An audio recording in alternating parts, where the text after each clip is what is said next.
The bad old days return to South Africa, rage and death and protest. A juror in the Rodney King beating trial needs medical attention. Ohio inmates threaten to kill a guard if their demands aren't met. And in Waco, David Koresh's latest scenario for surrender. This is NBC Nightly News with Tom Brokaw. Good evening. South Africa tonight is again wondering whether it can survive the rage that divides that nation, black and white. Today, South Africa was at war with itself. Mass demonstrations against the murder of a black leader exploded into deadly riots. At least 6 people were killed. NBC's Keith Miller in South Africa tonight. This is the white minority's worst nightmare, and it happened in broad daylight. Hundreds of blacks broke away from a protest march and went on a rampage in Cape Town.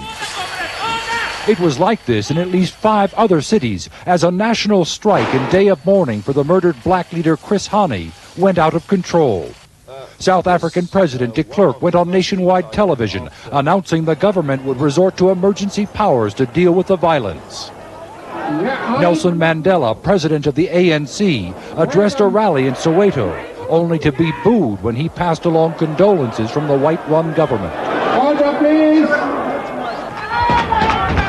Suddenly, during a march to a police station in Soweto, police opened fire.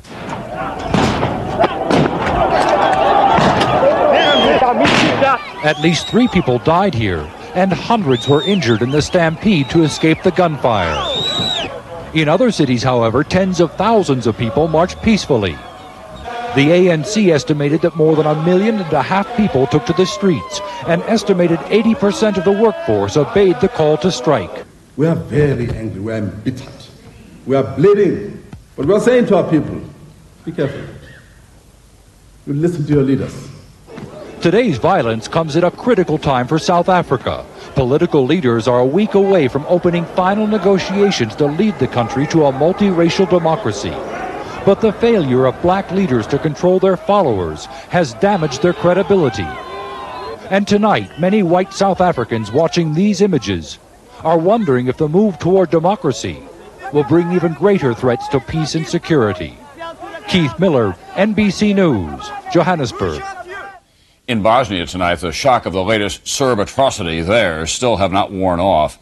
The artillery attacks on children and refugees in the Muslim city of Srebrenica are being widely condemned. Almost no one believes the Serb claims that the Muslims fired first. The BBC's Kate 80 in Tuzla, where the survivors were taken. The Tuzla hospital is dealing with 23 seriously injured children from Srebrenica.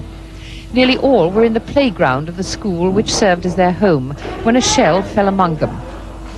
The boys were playing football when the shell exploded. 14-year-old Sead Bekvic has been blinded in both eyes. The shelling went on for an hour. The road by the playground was strewn with bodies. Aisha Babic was in the school. A shell exploded and injured me, she says. She has shrapnel in her back. The Pajat sisters are in satisfactory condition. Yasna hurt in chest and shoulder, Yasmin in her chest and leg.